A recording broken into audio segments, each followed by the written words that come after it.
Hello, look what we have on the bench today, an old school classic. At first it might look a bit like a mini Talon, but no. As it says on the box here, this is an ex-UAV, not mini Talon, not Talon Pro, just Talon. So first things first, this is a freebie for review, so big thank you to Banggood for sending this out. I've been thinking about getting one of these for quite a few years actually. They've been around for a while. But the price was just a little bit high for my liking, so when my mini Talon died a while ago, I actually bought another mini Talon to replace it. Haven't built it up yet though, and so when the Banggood staff, they send me mails pestering me all the time about doing reviews, and I thought, I wonder if they'd go for this. So gave it a try, and they did, so here we are. The package arrived in pretty good condition and nothing was broken, although just as the postman handed it to me, this spar for the tail managed to slip out this little gap in the bottom of the box. And it seems like this plastic bit here split, and you can see the other spar trying to escape as well.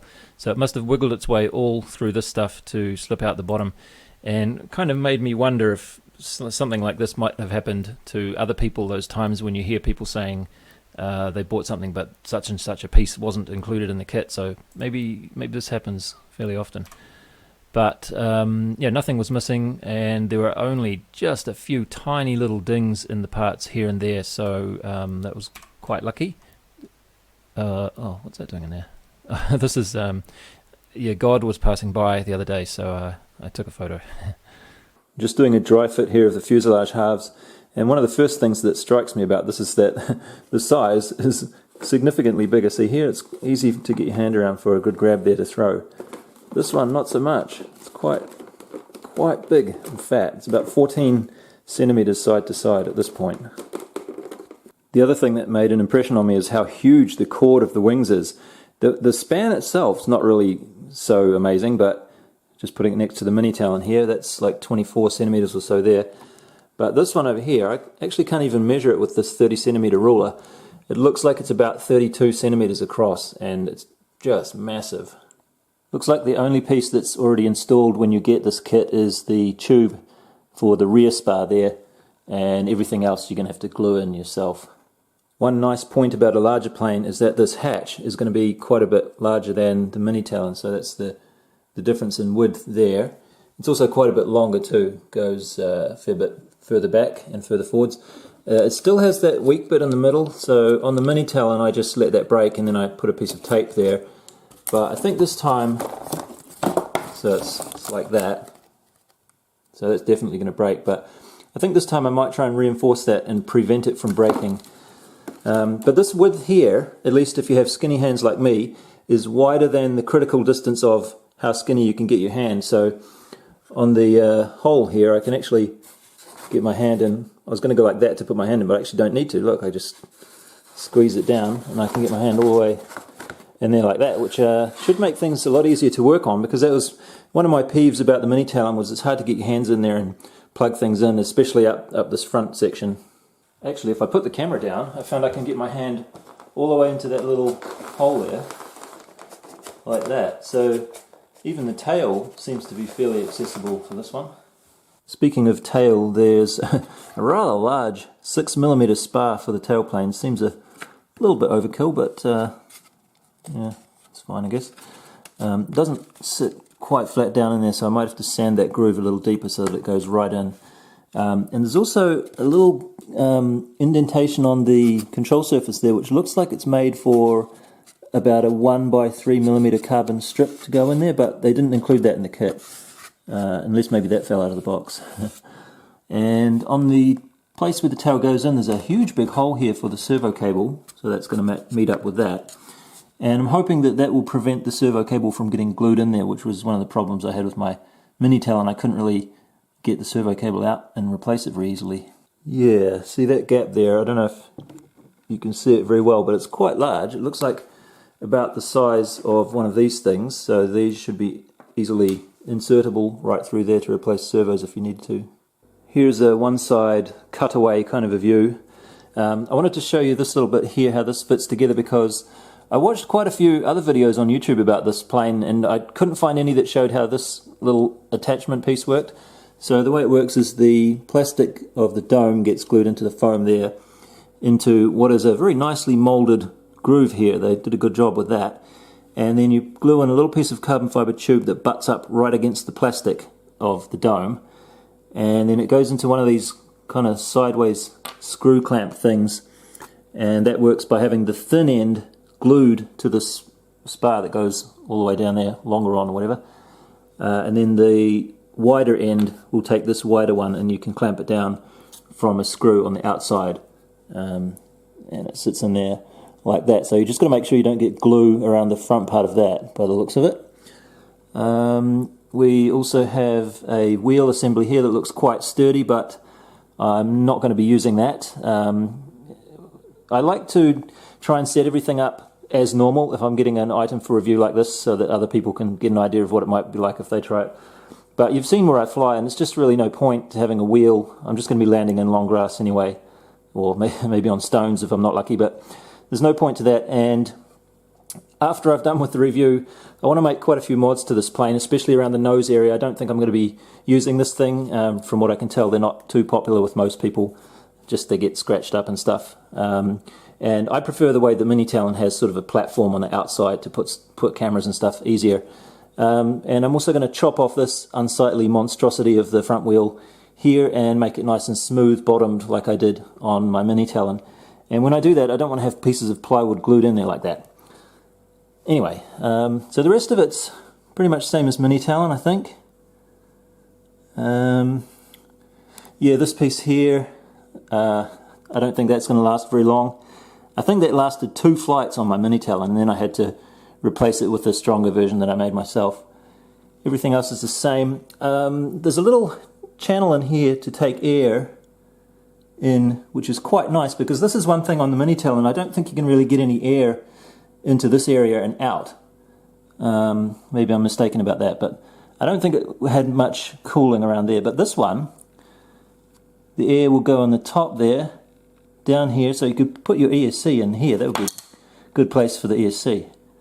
And then right through the middle underneath the motor, and also there where the wiring goes in. There's much more room to get the wires in here than on the Mini Talon. There's a nice huge gap there. Also at the front there's a small intake here for some air to go in. Probably not going to do a whole lot, that one.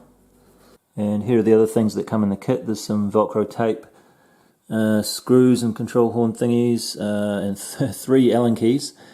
Now these control horn bits are the same as the ones that they use in the Mini Talon, and on the Mini Talon I just plopped a bit of Gorilla Glue in the control surface hole there. It's molded very nicely, it fits perfectly, and it was okay for I think 3 years now. I've been using Mini Talon, actually more than that, 4 years at least, and I didn't have any problems. But I'm sort of thinking that maybe on a plane of this scale it might be appropriate to have something that at least goes through to the other side a little bit, or a bit more support around here. So I think I might try putting a screw that goes through to the other side with a little bit more strengthening perhaps. We'll see. This is looking at the inside of one of the fuselage halves, and you can see that it's pretty big. Some 18650 cells there. This is just a pack for something else, but I was just putting it in there to see how far I would need to cut this little piece out, because it's kind of getting in the way. I ended up removing this completely because it just sort of blocks the main entrance and exit for the battery when you're trying to put it in, and it doesn't really seem to be necessary anyway. So I cut all this piece off, all like that, and just a little bit at the back too I cut there, because this is probably where I'm going to want to put a little shelf for a flight controller later. This is the piece at the front. This is a very chunky piece. It's like 5 or maybe even 6 millimeters thick plywood, and it seems like the idea with this is that you are supposed to mount your camera piece or camera tray or gimbal or whatever onto this. That's why it's so chunky and strong. And you can see from these holes here it goes into the spar there at the side. This is actually a little bit inconvenient for gluing stuff together, because it means you cannot put the spars into each side first and then glue them together, unless you do something like this, which is what I did, and just chop the side out so that you can put the spars in one by one and then glue the fuselage halves together separately after that. I'm about halfway through the build now. Seems to be going okay. I used Gorilla Glue to put the spars into the foam, and also for this bit here. and just now I'm using some hot glue to put in like the halves of these plywood bits, and I'll glue the other half and close the fuselage with Gorilla Glue as well. I discovered we can actually get Yoo-Hoo Paw here in New Zealand, so I ordered some of that, and I was hoping I could use that for what I'm using the Gorilla Glue for, because the Yoo-Hoo Paw apparently is transparent, so it wouldn't leave these kind of ugly yellow lines here. But I kind of need to get on with it, and it hasn't arrived yet, so I'm just going with Gorilla Glue. I trust the Gorilla Glue, works perfectly fine. It's just the colour that's a little bit of a nuisance. These are the servos that I used. I've been using these JX servos more and more lately. They seem to be pretty good quality and reasonably priced as well. The ones on the right here, these 17-gram ones in particular, were very quiet and smooth, so I'll probably be buying more of these again sometime. These are the linkage connecting pieces that come in the kit, and the idea is that the push rod will go through here, and there's a grub screw there which you can use to tighten that and clamp it in place. It's a really nice way to easily adjust the position of the control rods. But on this side, you've got the nut that goes onto here, and then this is going to go through the control horn that's on the control surface. So I'm not sure exactly what you're supposed to do with this. Maybe you're supposed to Loctite that into place, because you don't really want to clamp onto the control horn because you want it to be rotating a bit. I actually found on my mini Talon, when I went back to look, and I thought, well, how did I do this before? On my mini Talon, I've just clamped these right onto the control horn so that there's no movement, no rotation possible, and somehow it seems to have not been a problem. But this time I didn't really want to do that, and I didn't want to use Loctite because I was worried about maybe still getting it sort of gunked up into this part so that no rotation was possible. But fortunately I had some of these M2 lock nuts, so that I didn't need any Loctite or anything, so I just replaced them all with these little black lock nuts, and that works very nicely. Okay, the Yoo-Hoo Paw has arrived. The only gluing that's really left to do is to glue the tail on and this little bit here, so I'll give it a try on those, and looking forward to playing around with this more in the future. I'm just doing a few tests with this Yoo-Hoo Paw. I'm quite impressed with it so far. This is XPS on XPS, and basically it works really well. Plywood on XPS, same thing. Maybe not quite as good, but still very good. EPP this is. Again, very, very good stick. And what I like about this is that you don't really need to rough up the surface, so I just left it smooth like that as it comes out of the mold on the stuck part there, and it's I'm definitely not going to be able to break these apart with one hand. I kind of think maybe I could do it with two hands. This stuff is like kind of pool noodle stuff, and this has become almost like one piece, like it was never two separate pieces to begin with. And I also tried a little bit here on EPO, because that's what I'm going to be sticking with. And I did a little test here, this little bit on the side. Instead of following the instructions and letting the two pieces dry up separately and then contacting them together, I just glued these together straight away. And I don't know how this contact glue works, but it's counterintuitive that that wouldn't stick as well as the other one, but it doesn't. See, let me just pull that right off. So that's what you get if you don't follow the instructions. But this one here, where I did follow the instructions, again, that's almost like they were never... oh there you go. So I'm pulling the EPO apart rather than the glue seam. So that's really good. But it's just baffling how... Because when you glue the two sides together, you wet the two sides with glue, and then you separate them and let them dry, and then you come back 10-15 minutes later or whatever, and you touch it like that, and there's almost no sticky feeling at all, and yet when you clamp them together, or just press them together, bam, it's like this. It's amazing. It's just sort of so counterintuitive that something that doesn't stick would suddenly then stick incredibly well. How does that work? Very bizarre.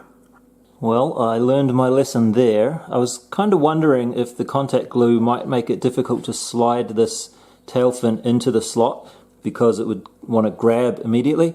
And sure enough, it did, and I couldn't really push it all the way down, so it's kind of sticking out 3 millimeters or so there.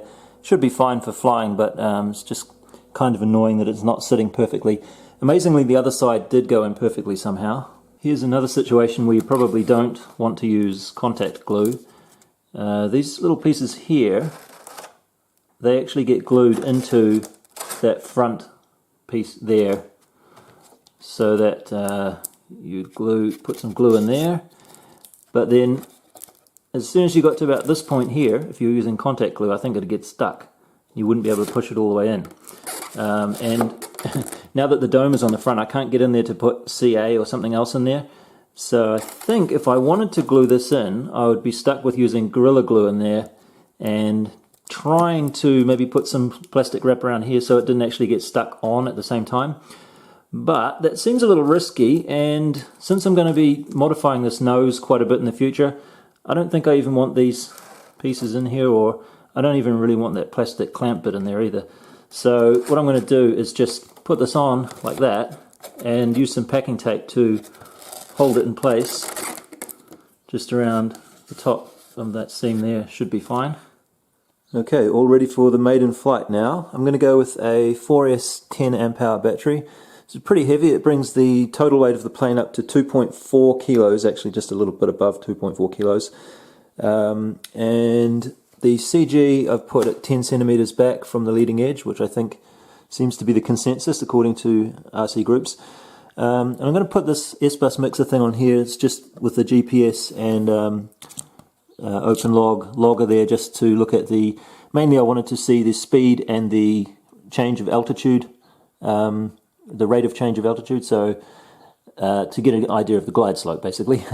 But it's only taking the altitude from the GPS, so it's not very accurate, but it might be interesting to look at anyway. Here's the program that's running on the Sbus Mixer thing. It's just logging the values of these 8 nodes at the top. So there's 3 values coming from the GPS, and then 4 values coming from my stick inputs on the radio. And then I just have this number here to calculate the glide slope from these 2. And so you'll see all these values on screen later on. Don't pay too much attention to this glide slope one. I just put that on just as a quick experiment to see what sort of numbers it would give. But you can't really measure a glide slope from moment to moment like we're seeing the numbers showing in the video later. You really need to average it over a longer period of time. So I know that the numbers we see don't really make too much sense.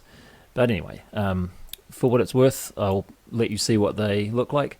This bit down here is just it's just going to turn one of the LEDs from red to green to let me know that there's a valid GPS fix, just so that I don't send the plane off flying before the GPS is up and running properly. So I realize I haven't really explained too much about this system yet, but believe me, I will explain all about this. You'll get sick of hearing about this, I think, in the future. I just wanted to drop a little bit of a tease like this every now and then and let you know that it's still being worked on. By the way, there's a little mistake in this program, not really a big deal. I was able to fix it fairly easily in post-processing, but let me know in the comments if you spotted it. So the hatch is 8 centimeters wide and it's fairly deep, so even with one of these big batteries in, this is one of the biggest ones I have, so he thought he was hot stuff until he went in here, and now he feels a bit lonely in all this big space. And it's about 12 centimeters high, or take a little bit off for the hatch, the thickness of the hatch itself, so maybe 10.5 centimeters high, which is enough room to stand 2 of these on their side, and they fit in there easily like this as well, even though they're a little bit puffy, these ones, still no problem. And even when they're stood on their side like that, you've still got another 4 centimeters or so to put something on top maybe.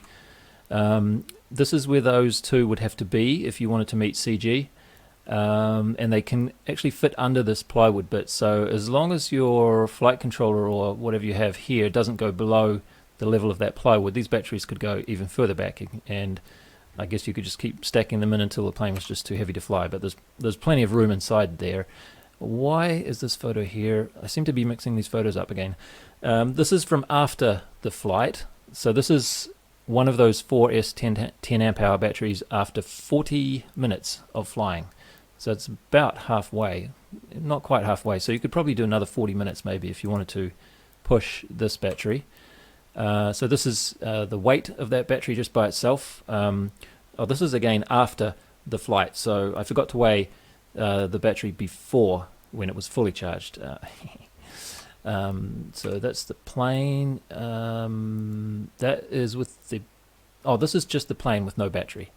The plane weighed just under 1 kilo, just the kit itself, the kit parts. So I've added about 500-ish grams or so by the looks of it. This is with the battery in, and then this is the actual flying weight after I've added the Sbus Mixer thing as well. So the guy who just told you it was slightly over 2.4 kilos was wrong. It looks like it was slightly under 2.4 kilos. And here is just a side-by-side shot comparing with the mini Talon to give you an idea of the relative size. Okay, good to go. I'm using an 11x7 prop, by the way, with a XUAV 3536 930 kV motor. That's the one that came with my mini Talon in the plug and play kit, which I think was supposed to be for this plane. So it's on this plane now, and with that prop on 4S, it's giving an amount of power that I would describe as definitely adequate. So hopefully I'm not proven wrong here when I throw it. And I'm not going to try throwing this. Usually I'll throw and then ramp the throttle up after that, but with this one just feels a little bit too heavy to try that, so I'm going to have the motor on quite a bit.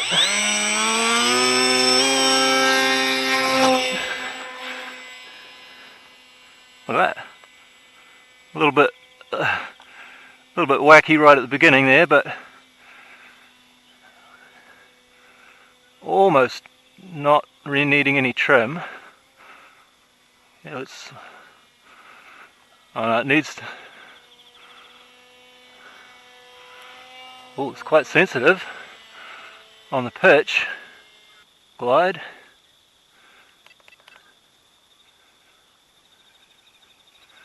Wanting to pitch up. The glide's okay. This is probably about 35 to 40% throttle. It's doing fine. It's a little bit pitchy. Let's come down a little bit closer.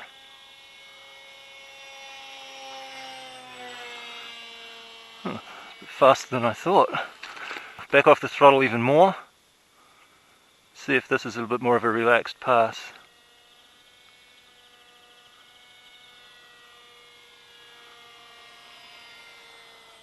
That's better.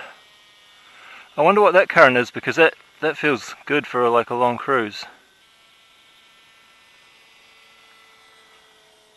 Feels pretty good.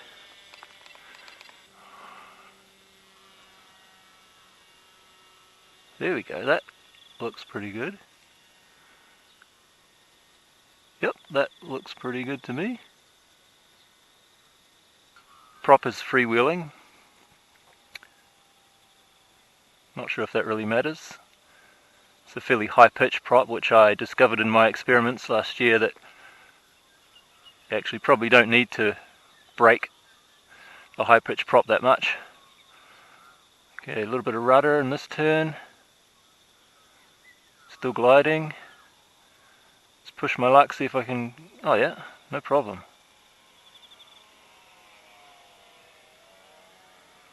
That's a pretty respectable glide slope, I think. Whatever throttle this is feels pretty comfy.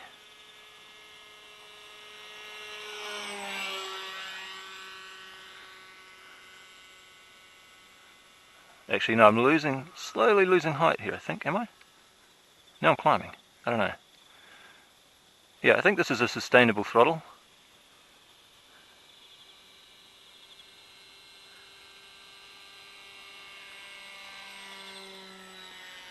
Yeah.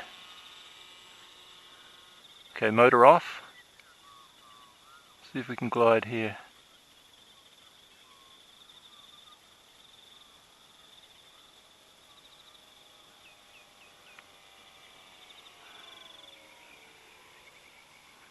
Well, yes, but only because there's a slope in front of me. Okay, gliding from here.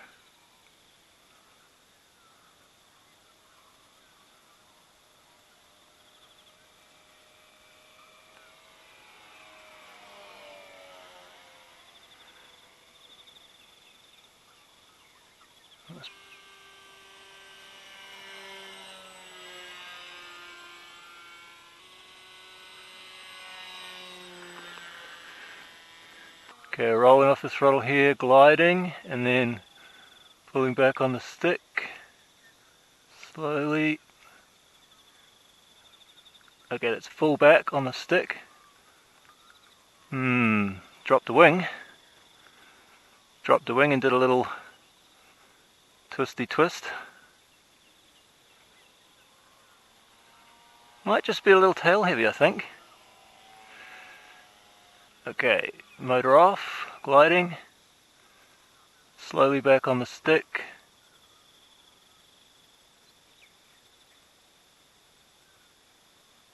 Not quite all the way back yet, I think. Okay, just before I get to full back on the stick, it drops a wing. Let's try that again.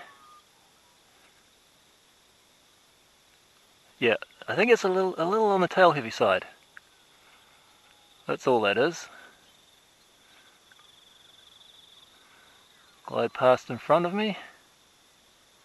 Use the rudder here. Oh yeah. Rudder, oh wow, rudder is actually quite effective.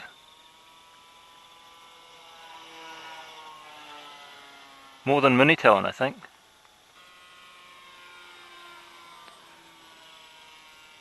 Man, it just feels so relaxed.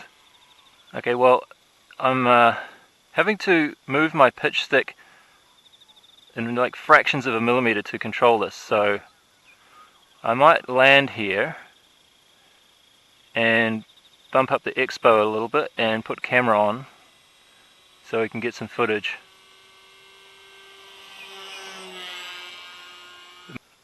Down a bit more.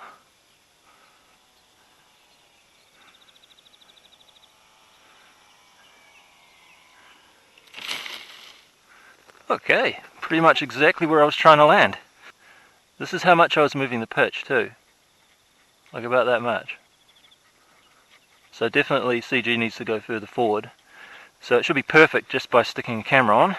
Okay, I cleaned off all those sticky grass seed things, put a camera on, and I connected up the iBus output of my receiver to the Sbus Mixer thing. So we should be able to record my stick inputs as well now. Not that that really matters, but it's just something interesting to look at.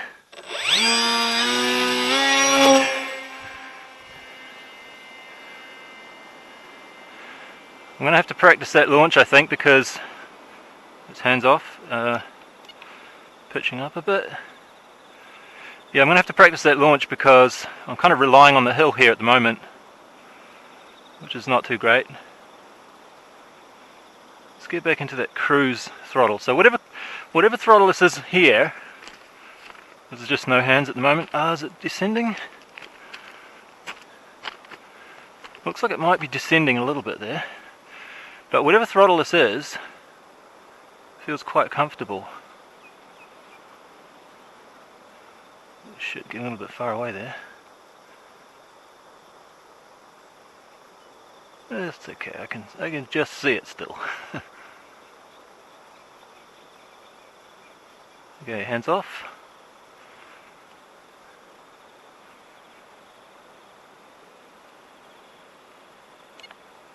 One click of roll to the left.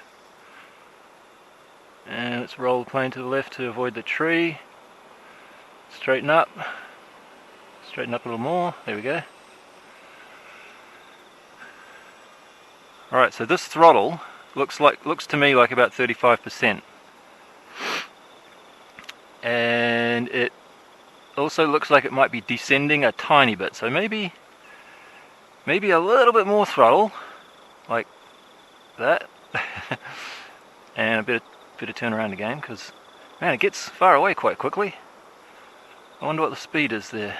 Doesn't look that fast, but I guess because it's a larger plane, you don't notice the speed of it because the plane itself looks larger. So if you think about the speed that it's moving in plane lengths per second, it's not that fast, but in absolute measurement units of meters per second, it is fairly fast.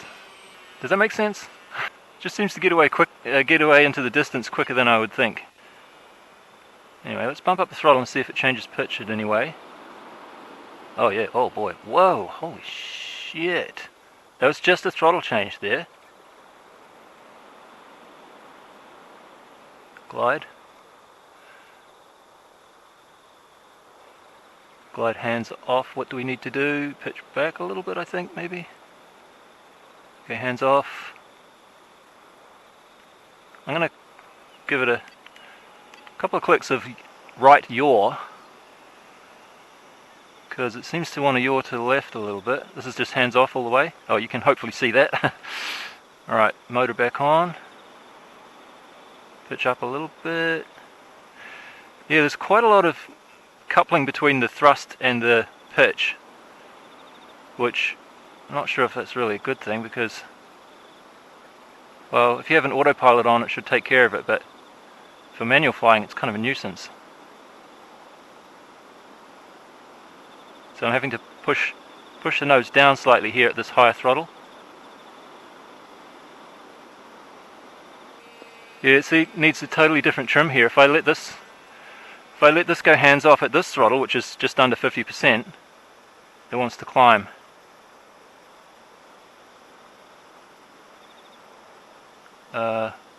Since we're climbing, let's do another stall test.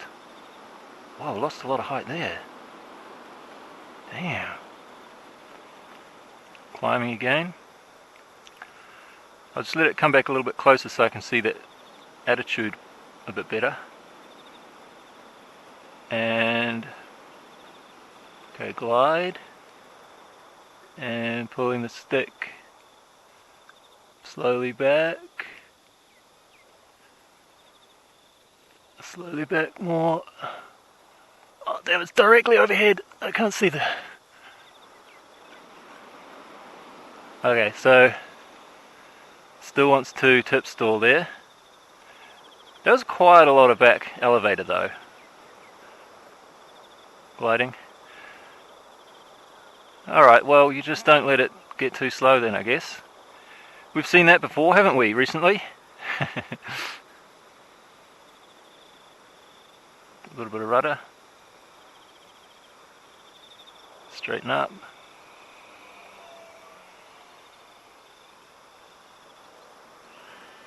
There is absolutely no wind whatsoever, by the way, at the moment, so it's shouldn't be too surprising that it's very stable.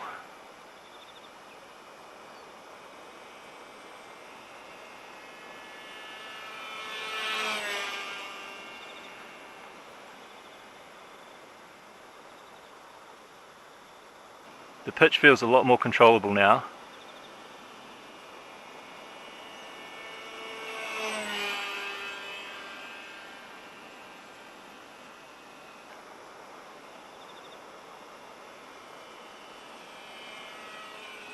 Whoops, lost a bit of height there. It's not a bad looking plane. Once you've gotten used to the looks of the mini Talon, and you don't think the mini Talon's ugly anymore, then this one, I guess, is the same.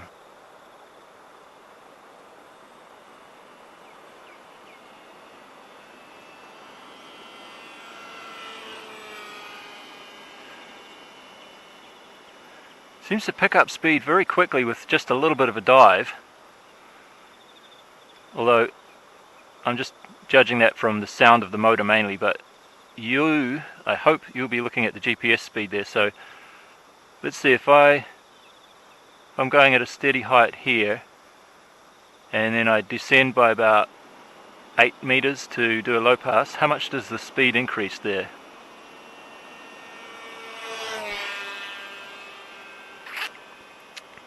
You tell me. I'll have a look at it later. See if I can do a quick turn here.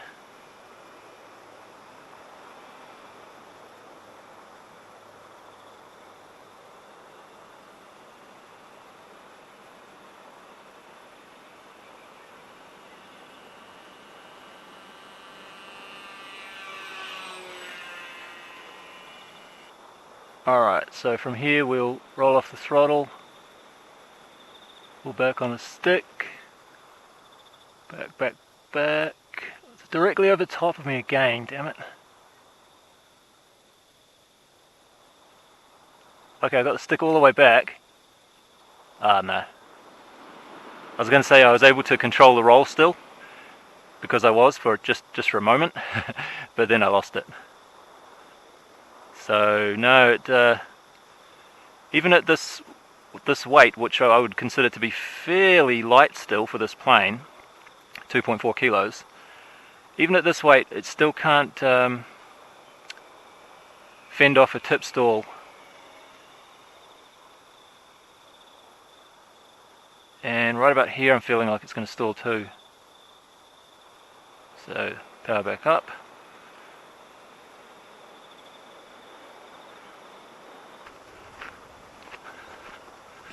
Okay, gliding from here.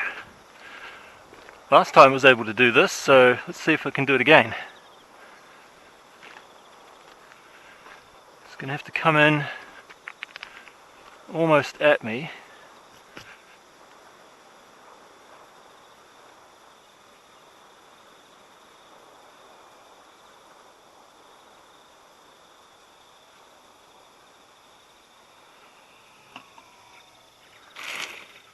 Nice. I even managed to jump it up a little bit over the stones here.